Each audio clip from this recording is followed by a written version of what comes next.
할렐루야. 오늘 우리에게 주신 하나님의 말씀은 시편 132편입니다.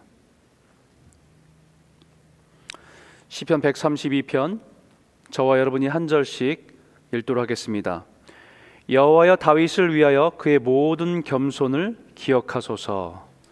그가 여호와께 맹세하며 야곱의 전능자에게 서원하기를, 내가 내 장막 집에 들어가지 아니하며 내 침상에 오르지 아니하고 내 문으로 잠들게 하지 아니하며 내 눈꺼풀로 졸게 하지 아니하며 여호와의 초소 곧 야곱의 전능자의 성막을 발견하기까지 하리라 하셨나이다.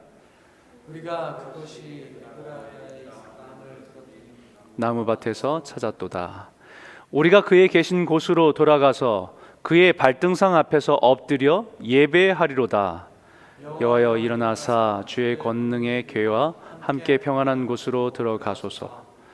주의 제사장들은 의의 옷 입고 주의 성도들은 즐거이 외칠지어다. 주의 종 다윗을 위하여 주의 기름 부은 반자의 얼굴을 외면하지 마옵소서. 여호와께서 다윗에게 성실히 맹세하였으니 변하지 아니하실지라. 이르시기를, 내 몸에 소생을 내 왕위에 둘지라. 내 자손이 내 언약과 그들에게 교훈하는 내 증거를 지킬진대 그들의 후손도 영원히 내 왕위에 앉으리라 하셨도다. 여호와께서 시온을 택하시고 자기 거처를 삼고자 하여 이르시기를, 이는 내가 영원히 쉴 곳이라. 내가 여기 거주할 것은 이를 원하였음이라. 내가 이 성에 식료품에 풍족히 복을 주고 떡으로 그 빈민을 만족하게 하리로다. 내가 그 제사장들에게 구원의 옷을 입히리니 그 성도들은 즐거이 외치리로다. 내가 거기서 다윗에게 뿔이 나게 할 것이라. 내가 내 기름 부음 받은 자를 위하여 등을 준비하였도다. 내가 그의 원수에게는 수치를 옷 입히고 그에게는 왕관이 빛나게 하리라 하셨도다. 아멘. 한국의 다산 정약용의 목민심서라고 하는 책이 있습니다. 그 책에 보면 이런 말이 있어요. 겸손은 사람을 머물게 하고, 칭찬은 사람을 가깝게 하고, 넓음은 사람을 따르게 하고, 깊음은 사람을 감동케 하니, 마음이 아름다운 자여 그대 그 향기에 세상이 아름다워라. 정말 이런 사람들이 많으면 정말 세상이 아름다워질 것 같습니다. 하나님도 우리가 이런 사람들이 되기를 원하실 것입니다. 마음이 겸손하고 다른 사람을 칭찬하고 넓고 넉넉한 마음으로 이해해주고, 그리고 그 깊은 마음으로 서로를 배려하고 산다고 한다면 그 사람의 주변에 있는 사람들은 정말 행복할 것 같습니다. 사실 네 가지의 마음으로 표현됐지만 한 단어로 함축하면 겸손한 사람입니다.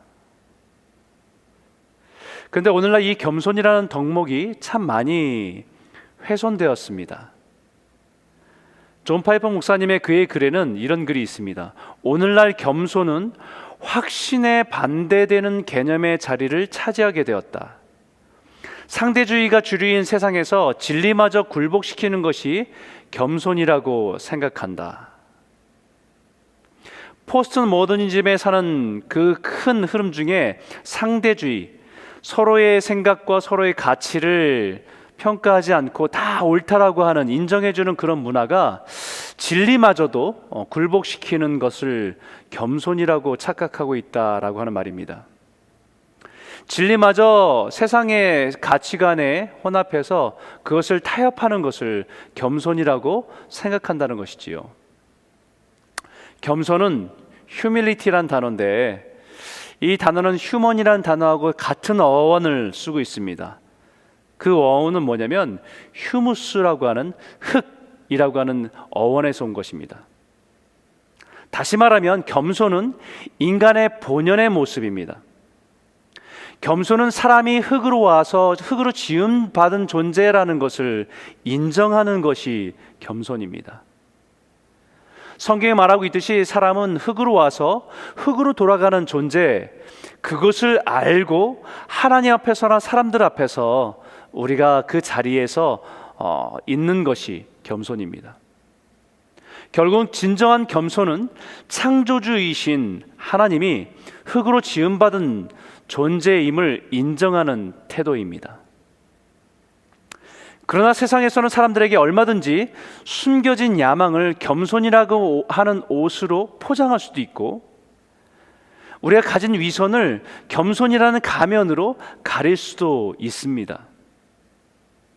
하지만 진정한 겸손은 하나님 앞에서 내가 누구인지를 기억하며 살아가는 것입니다. 내가 가진 것이든 내가 이룬 것이 아무 의미 없다는 것을 인정하고 그 모든 것이 하나님으로부터 와서 내 삶에 허락하신 것을 알고 살아가는 것이 겸손입니다. 그래서 시편 132편에 성전에 올라가면서 선포하는 첫 구절에 이렇게 말합니다. 여호와여, 다윗을 위하여 그의 모든 겸손을 기억하소서. 다윗의 겸손을 기억하소서. 이전 버전인 개역 성경에는 다윗의 모든 근심한 것을 기억하소서라고 표현되어 있었습니다. 여러분, 다윗의 겸손, 다윗의 어떤 모습을 말하는 것일까요? 다윗의 모든 겸손이라고 표현했는데 어떤 부분을 겸손이라고 표현했는지 다음 구절에 이렇게 말합니다. 그가 하나님 여호와께 맹세하여 야곱의 전능자에게 서원하기를. 그리고 그 다음에 어떤 맹세를 했는지, 내 장막 집에 들어가기 아니하며 내 침상에 오르지 아니하며 내 눈으로 잠들지 아니하며 내 눈꺼풀로 졸게 하지 아니하기를. 언제까지요? 여호와의 처소 곧 야곱의 전능자의 성막을 발견하기까지 하리라 라고 고백합니다. 우리가 생각한 겸손과 하나님이 보시는 겸손이 다르다는 것이죠. 이것이 하나님이 보실 때 이런 것을 겸손이라고 보시는구나 라는 것을 깨닫게 됩니다. 다윗이 전 이스라엘의 왕이었지만 자신은 하나님 앞에서의 흑임을 인정하고 살아갑니다. 모든 권력, 세상의 모든 권력을 가졌고 모든 사람들이 자신 앞에서 고개를 숙이고 자신을 존경하고 우러러보고 있지만 자신은 여전히 하나님의 은혜로 그 자리에 있는 것을 잊지 않는 것이 겸손입니다. 그것이 다윗 왕의 겸손이라고 말하고 있는 것입니다. 여러분, 우리가 잘 알다시피 다윗이 얼마나 고생이 많았습니까? 사울 왕의 미움을 받고 시기 때문에 쫓겨다니는 인생을 살았고 광야에서 헤매며 살아가고 죽음의 고비를 수없이 넘어가면서 10여 년이 넘는 그 시간 속에서 그렇게 고생하고 드디어 유다의 왕, 전 이스라엘의 왕이 되었습니다. 그러니 이제는 왕으로 누리고 싶은 것이 얼마나 많았겠습니까? 그러나 다윗이 왕으로 화려한 왕궁에서 화려한 침상에서 잠을 청하고 안락하게 지낼 수 있지만 다윗이 하나님 앞에서 맹세하기를 성막을 찾을 때까지, 하나님의 언약궤를 찾을 때까지 왕으로서 당연히 누릴 수 있는 모든 특권과 특혜를 누리지 않겠다라고 하는 것입니다. 여러분, 첫 번째 여러분과 나누고 싶은 것은요, 예배하는 사람이 하나님 앞에 겸손한 사람입니다. 여러분, 우리가 잘 알다시피 이스라엘에게 이 언약궤는 굉장히 중요한 것입니다. 이스라엘이 광야에 들어갔을 때 하나님께서는 그들에게 언약궤를 만들도록 하셨지요. 그리고 성막을 만들도록 하셨습니다. 그것이 이스라엘 사람들에게는 하나님이 우리와 함께 하심의 상징이었습니다. 하나님이 우리와 함께 하셔서 하나님이 임재하고 계시다는 것을 상징하는 것이었습니다. 그래서 이스라엘 백성들은 광야에서 어디를 가든지 12지파가 둘러싸고 그 중심에 성막을 치고 성막 중심의 지성소 안에 이 언약궤를, 하나님의 약속이 담긴 이 언약궤를 두고 있게 하셨습니다. 바로 이스라엘 백성들은 예배 중심의 민족임을, 그리고 우리의 삶은 하나님께서 우리와 함께 하시는 것을 상징적으로 볼 수 있도록 하신 것입니다. 이스라엘 백성들은 언약궤를 통해서 요단강을 건널 때에도 언약궤를 맨 제사장들이 요단강 물을 내디딜 때에 요단강이 갈라지고, 여리고성을 정복할 때도 여리고성을 뱅뱅 돌면서 하나님의 말씀대로 순종하는 그 순간에도 언약궤를 맨 제사장들이 가장 먼저 앞에서 돌고 그 뒤를 따라간 백성들이었습니다. 그만큼 언약궤는 이스라엘 백성에게는 하나님의 임재와 하나님이 우리와 함께 하신다는 의미에서 너무 중요한 것이었습니다. 그러나 역사의 사사기에 들어가면서 이스라엘 백성들 안에 예배가 무너집니다. 제사가 형식적으로 되어갑니다. 언약궤는 한낱 미신적인 물건들로 사용되는 것을 보게 됩니다. 사무엘상 4장에 보게 되면 이스라엘과 블레셋이 전쟁을 할 때에 전쟁에서 이스라엘이 어려움을 겪고 수세에 몰리게 되자 이스라엘 장로들은 그들이 결정한 것은 언약궤를 가져오면 우리가 전쟁에서 승리할 것이라고 생각하고 그것을 가져오게 됩니다. 당시에 엘리 제사장의 두 아들 홈리와 비나스가 그것을 가지고 언약궤를 가지고 그 이스라엘 진영에 들고 오니까 이스라엘 백성들이 환원을 지릅니다. 함성을 지릅니다. 커다란 함성 때문에 블레셋 사람이 놀라고 두려워했지만 결국은 블레셋에 의해서 이스라엘 백성들의 3만 명이 죽고 홈리와 비느하스도 죽고 하나님의 궤는 블레셋에 빼앗겨 버립니다. 그리고 20년 동안에 사울왕이 되어서 통치하는 그 동안에 언약궤는 사람들에게 잊혀집니다. 다윗이 왕이 되기까지 아무도 여호와의 언약궤를 찾지 않았다는 것입니다. 이스라엘 백성들은 20년이 흘러가면서 이제는 언약궤에 대한 기억이 사라지고 있고 언약궤가 없어도 우리 삶에 아무것도 불편함이 없다고 느낄 때에 다 잊어버렸을 때에 다윗은 그 언약궤를 잊지 않고 자신이 왕이 되어서도 궁중에서 장막에 들어가지 않겠고 좋은 침상에 들어가지 않겠다라고 고백하고 있는 것입니다. 하나님의 임재의 상징인 언약궤가 어디 있는지 모르는데 어찌 내가 편히 잘 수 있단 말인가. 하나님께서 우리와 함께 하시면 약속하신 언약궤가 20여 년 전 블레셋에 빼앗겨서 어디 있는지 모르는데 나 혼자 좋은 집에서 좋은 침대에서 어떻게 편하게 지낼 수 있는가 하는 것입니다. 그리고 나서 나중에 언약궤를 찾았습니다. 6절과 7절이 이렇게 말하죠. 우리가 그것이 에브라다에 있다 함을 들었더니 나무 밭에서 찾았도다. 우리가 그의 계신 곳으로 들어가서 그의 발등상 앞에서 엎드려 예배하리로다. 에브라다고 하는 그 시골에 가서 나무 숲에 있는 작은 집 오벳 에돔의 집에 들어가 보니까 먼지가 수북히 쌓인 언약궤를 발견한 겁니다. 다윗은 바로 하나님의 언약궤가 있는 그곳에 엎드려 예배하는 것입니다. 한 나라의 왕이 시골의 작은 집의 창고 같은 곳에서 엎드려 경배하는 것입니다. 장소가 중요한 것이 아니라 하나님의 임재가 있는 곳에 왕이 바닥에 엎드려서 예배하는 것입니다. 이것이 다윗의 겸손입니다.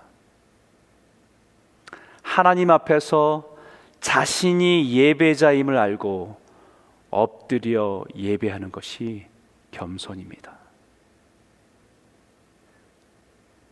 이 시대에 우리가 회복해야 될 것이 바로 이 겸손입니다. 세상에서 어떤 직업을 가지고 있든 어떤 명성을 가지고 있어도 세상에 남부러울 것이 없을 정도로 모든 것을 가지고 있어도 하나님 앞에서 우리가 흙인 것을, 하나님 앞에 우리가 지음받은 존재인 것을, 하나님 앞에 우리가 예배하는 존재임을 깨달아 엎드리는 것이 우리가 회복해야 되는 예배입니다. 오늘 이 말씀을 통해서 저와 여러분의 삶의 다윗의 겸손, 하나님 앞에 진실하고 겸손한 복된 성도님들이 다 되실 수 있기를 주의 이름으로 축원합니다. 두 번째는 예배하는 사람은 전능자의 손에 붙들려 있습니다. 5절에 여호와의 처소 곧 야곱의 전능자의 성막을 발견하기까지 하리라 하였나이다 라고 고백합니다. 야곱의 전능자의 성막이라고 표현합니다. 하나님을 향해서 이러한 표현을 처음 사용한 사람은 야곱입니다.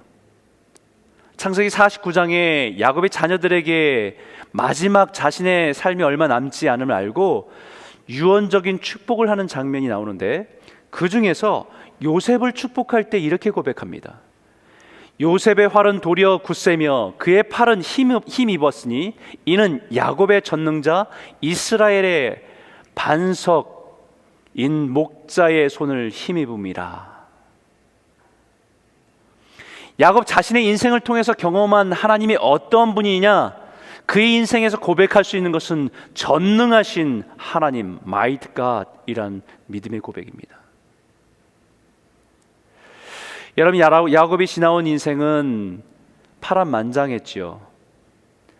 장자권을 취하려고 속고 속이는 인생을 살아온 인생이었습니다. 아버지를 속이고 형을 속이고 나중에는 자신의 삼촌 라반에게 속고 속이는 관계 속에서 정말 그 인생을 내세울 것 없는 인생입니다.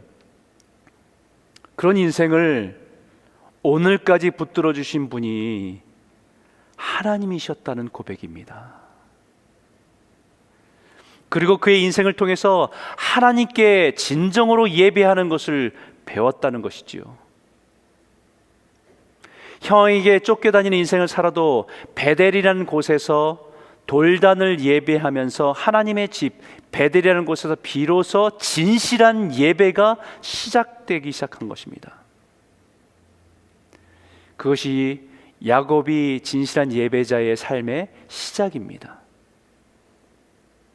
그리고 야복강 강가에서 하나님을 예배하다가 천사와 만나 씨름하면서 자신의 인생의 문제를 붙들고 하나님 앞에 씨름했던 것이 예배라는 것을 깨닫게 됩니다.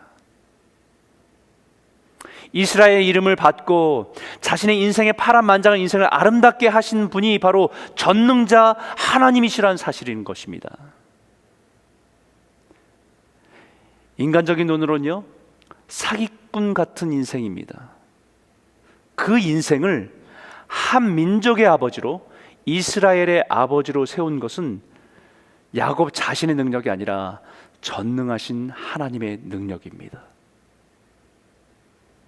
그 전능하신 하나님이 요셉을 붙들어 오셨고 그 인생을 애굽의 총리를 되게 하셨다는 것을 고백하면서 이스라엘을 구원하신 분이 바로 전능자 하나님이시라는 고백을 하고 있는 것입니다. 저는 야곱의 인생을 묵상하면서 한 가지 부각되어 보인 모습은, 참 인생을 힘겹게 살았지만 그의 인생 끝까지 온전한 예배자로 살려고 몸부림친 사람이구나라는 것을 깨닫게 됩니다. 비록 실수가 많았고 인간적인 연약함이 많은 사람이었지만 그의 몸에 환도뼈가 부러져서 평생 쩔뚝거리며 살아가는 인생이었지만 그 모습이 하나님 앞에서 온전하게 살고 싶어도, 그러나 그 연약함으로 계속 실수하고 넘어지는 쩔뚝거리는 영적인 모습을 살아가고 있는 것을 보게 됩니다. 그러나 그의 인생의 마지막까지 유언하는 시간에, 온몸의 기력이 다 쇠해진 그 시간에도 침상에서 내려와 지팡이를 의지해 엎드려 예배하려고 했던 사람이 야곱이었습니다. 다윗은 그것을 기억하는 것입니다. 사울에게 쫓겨다니면서도 그가 끝까지 붙들 수 있었던 믿음 하나는, 나의 하나님은 바로 야곱의 전능자 하나님이시란 사실입니다. 요셉의 인생에서 그를 인생에 반전시켜서 이스라엘의 위대한 인물로 만드신 분도 야곱의 전능자 하나님이십니다. 요셉이 미디안 광야로 팔려가서 감옥에 갇혔어도 그의 인생을 붙드신 분이 바로 전능하신 하나님이십니다. 다윗의 인생에서 쫓기고 동굴에서 숨어지는 그런 환경 속에서도 그가 붙들었던 것 한 가지, 내가 믿고 내가 의지하는 그 하나님은 야곱의 전능자 하나님이시라는 사실입니다. 그 하나님이 오늘 이스라엘의 왕이 되게 하신 하나님이시기에 그렇게 고백하는 것입니다. 이것을 오늘 우리 성경에서 다윗의 겸손이라고 말하고 있습니다.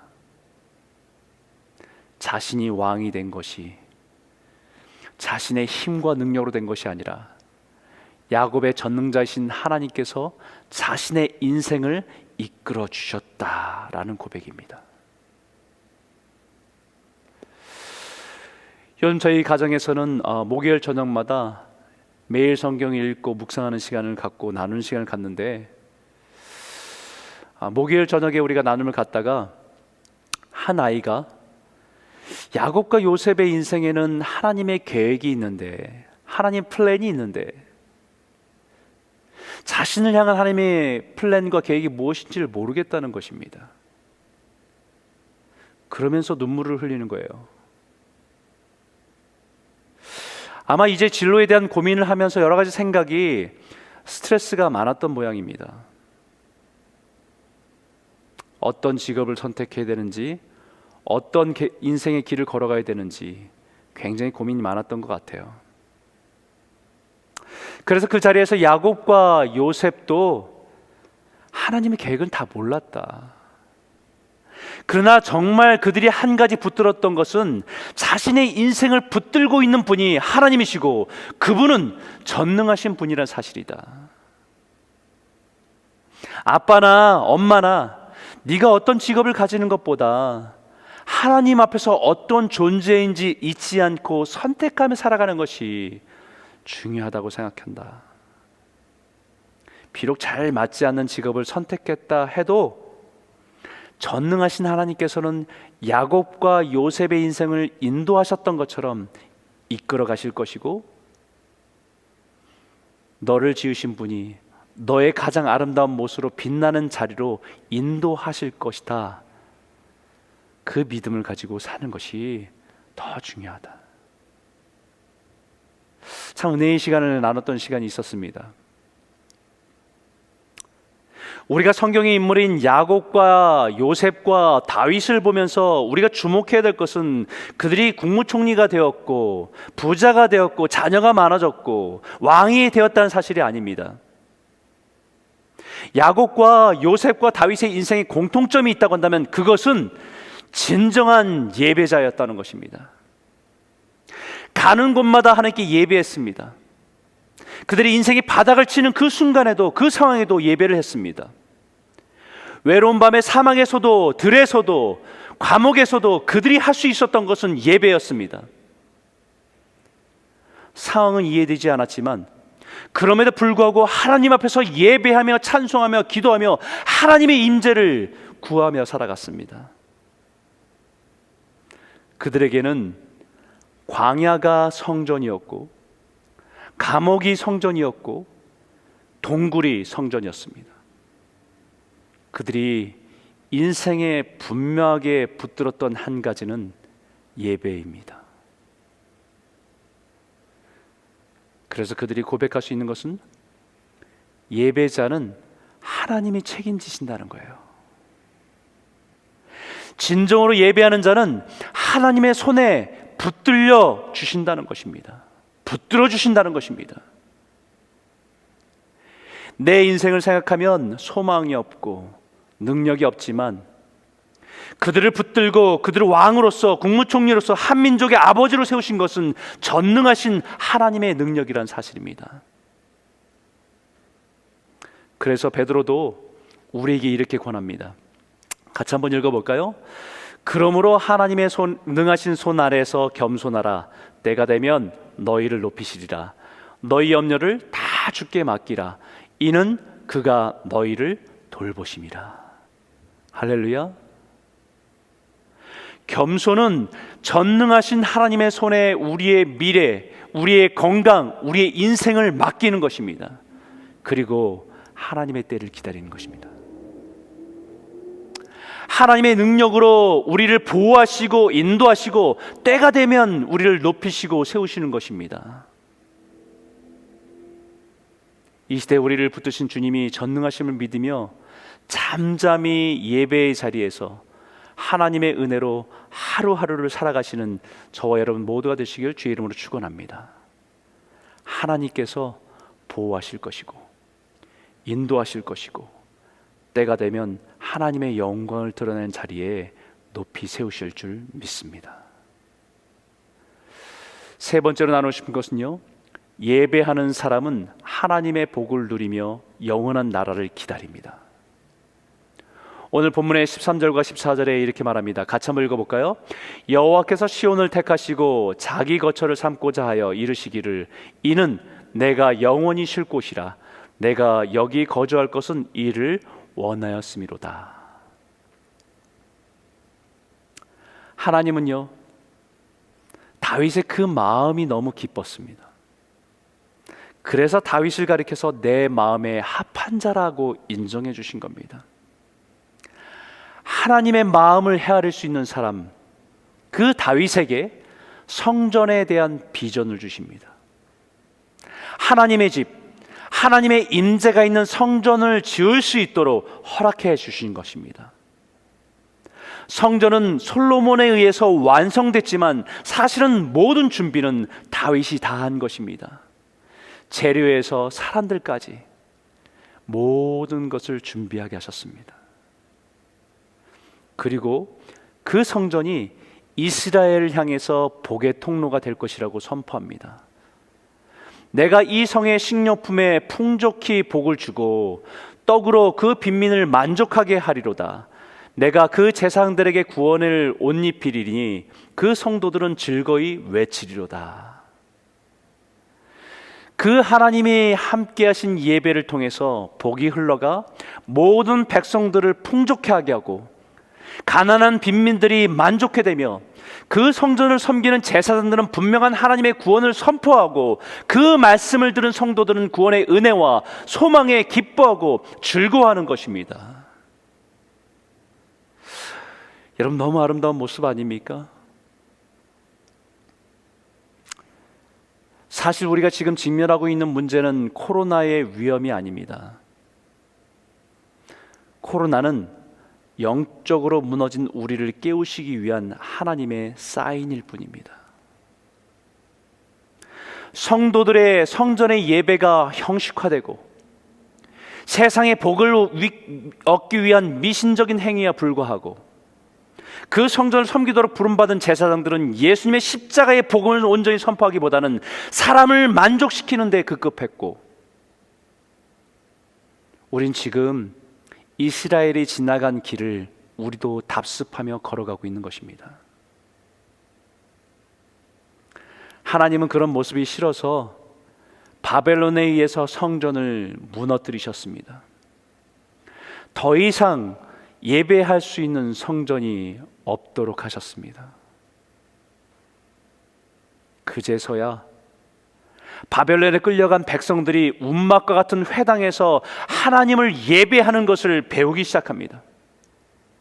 화려하고 아름다운 성전은 없지만 하나님 말씀 앞에서 겸손히 엎드려 예배하는 것을 회복하기 시작한 것입니다. 그리고 하나님의 약속을 기억하며 소망하기 시작합니다. 아모스의 그날에 내가 다윗의 무너진 장막을 일으키고 그것들의 틈을 막으며 그 허물어진 것을 일으켜서 옛적과 같이 세우고, 하나님께서는 우리의 다시 무너진 장막을 일으켜서 온전히 예배할 날을 소망하시는 것입니다. 하나님은 다윗의 장막, 다윗의 예배를 그리워하십니다. 그리고 다윗의 겸손을 기억하십니다. 하나님께서 지금 우리에게 원하시는 것이 바로 이것입니다. 다윗의 겸손, 다윗의 예배, 다윗의 장막. 우리가 잃어버린 예배의 정신을 회복하기를 원하십니다. 왜냐하면 예배는 다시 오실 주님을 준비하는 길이기 때문입니다.